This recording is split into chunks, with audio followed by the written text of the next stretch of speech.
What if I told you that the most powerful transformation of your life doesn't come from some ancient ritual, a hidden supplement, or a secret guru's teaching, but from a decision you make in silence, alone, in the privacy of your own mind? What if I told you that every great man who has ever walked the earth, men of genius, discipline, and vision, knew this secret, yet very few dared to speak it openly? Here's the truth. The seed of life within you is not just biology. It is energy, it is potential. And when you stop wasting it, when you hold it, cultivate it, and direct it, you awaken a version of yourself you've never met before. But the question is, what actually happens to you when you go 100 days without releasing your life force? That's what we're about to uncover. The 7 stages of semen retention from day 0 to 100, a journey that will test your body, your mind, and your very soul. And listen carefully. If you skip even a single stage in this video, you'll miss the hidden key that could shatter years of weakness and open the door to your higher self. So watch till the end, because the man who dares to complete this path will never be the same again. It all begins not with action, but with a choice. The decision to retain is not casual, it's a declaration. You're saying, I will no longer live as a slave to urges. I will no longer let my lower self control my destiny. But here's the paradox. The moment you decide to walk this path, the battle begins. In the first week, the mind is still wired for instant gratification. You will feel urges more intensely than ever. Every trigger, images, memories, cravings, will come knocking, testing your resolve. This is the initiation phase, the stage every ancient tradition described. The Egyptians called it the trial of fire. The yogis called it tapasya, the burning of impurities. It's not easy, but without fire, no metal becomes strong. Take Nikola Tesla, for example, one of the greatest inventors in human history. Tesla believed that conserving his sexual energy was key to his genius. He said, I do not think you can name many great inventions that have been made by married men. Tesla wasn't against relationships. He was pointing to a deeper truth, that energy, once preserved, transforms into power. The first week is exactly this, planting the seed of power by saying no to weakness. Now the real war begins. You've made the decision, but your habits, they haven't caught up yet. This stage is like reprogramming a machine that has been running on autopilot for years. Your brain still craves the dopamine hits it was addicted to. Triggers feel sharper, dreams may tempt you, and the old voice whispers, just once won't hurt. But every just once drags you back to zero. This stage is what psychologists call neuroplasticity in action. Your brain is literally rewiring. New neural pathways are forming, old ones are breaking. Esoteric traditions call this the shadow confrontation. You're face to face with the lower self, the animal instincts, and you must master them. Think of Siddhartha, who became the Buddha. Before his enlightenment, he confronted Mara, the embodiment of temptation. Mara didn't fight with swords. He tempted with illusions, desires, and fears. The same battle happens here. If you endure this stage, you begin to notice something subtle. Discipline starts to feel natural. The urges don't vanish, but you learn to ride the wave instead of drowning in it. By now, the body begins its cleansing. Have you ever noticed how, after a fast, your skin clears, your eyes brighten, your energy stabilizes? Semen retention creates a similar purification, but from a deeper layer.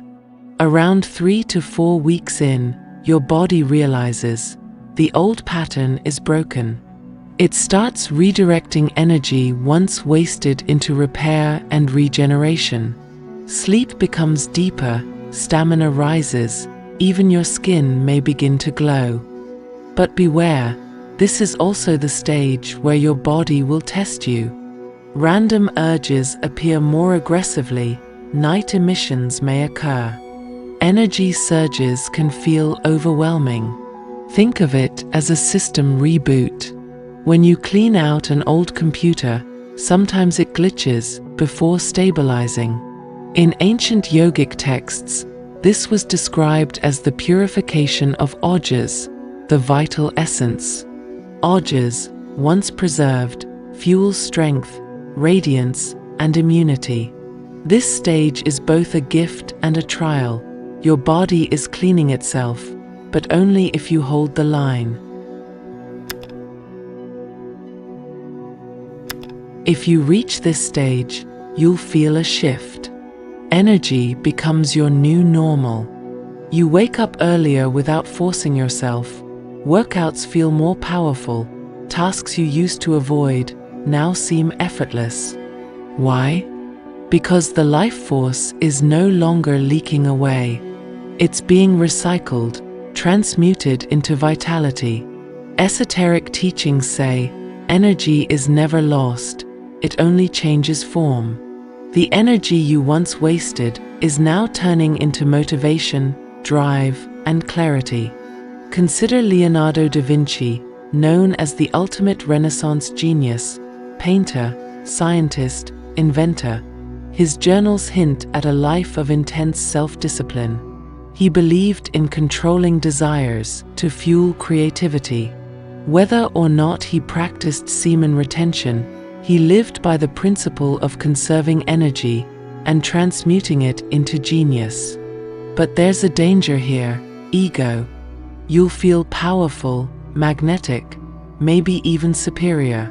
If you fall into arrogance, you will relapse.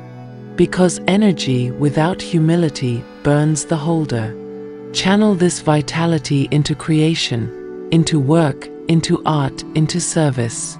That's how the fire becomes light, not destruction. Something fascinating happens around 2 months in. People start noticing you, even if you say nothing. Strangers make more eye contact, friends listen more intently, women are drawn to your presence without you trying. This is not magic, it's biology and psychology. Your energy radiates through posture, tone of voice, and subtle cues. Retention increases testosterone, which shapes confidence. Confidence shapes behavior. Behavior shapes perception. Esoterically, this is the radiance of the aura. The vital energy you hold vibrates outward, creating a field others can feel. Think of great leaders, whether it was Alexander the Great, commanding armies at 20, or Mahatma Gandhi moving millions without weapons. Both had an aura that transcended words. Presence itself was influence. But remember, magnetism is power, and power tempts the ego. If you misuse it, it will collapse.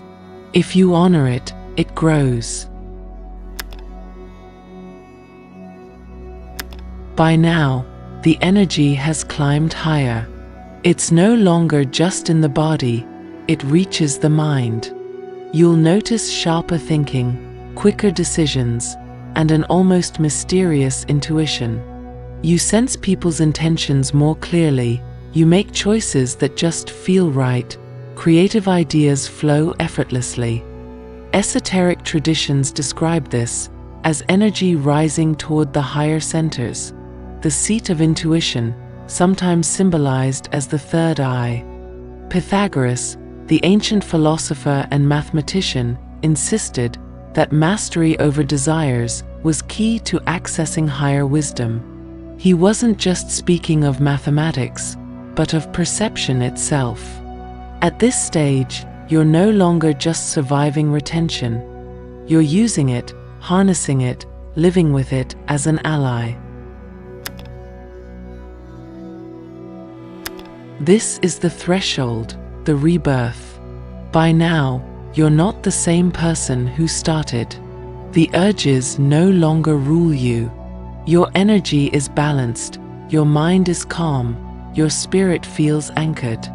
This is what ancient mystics called the state of inner mastery. Not perfection, but alignment. You've proven you can take control of your life force, and in doing so, you've taken control of yourself.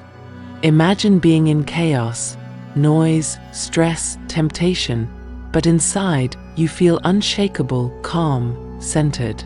That's embodiment. Yogic texts describe this as the flowering of ojas into spiritual radiance. The same energy that creates life now fuels wisdom, peace, and presence. But here's the secret. The 100-day mark is not an end, it's a beginning. You've crossed one mountain only to see higher peaks waiting. The man who reaches this stage doesn't just have energy, he has direction. And that is the true power of retention. So what have we seen? From the conscious decision to reconditioning habits, through detox, vitality, magnetism, intuition, and finally, embodiment. Semen retention is not suppression, it is transformation. Every stage is a battle, every stage is a gift. And if you dare to complete it, you don't just change your habits, you change your destiny. The question is, will you walk this path? Will you hold the seed of life within you long enough to let it blossom into power, clarity, and wisdom? 100 days may transform your body, but what would 1,000 days do? How much of your true self have you really met?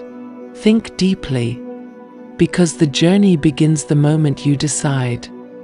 If this message awakened something within you, let it not fade. Comment, I understood it.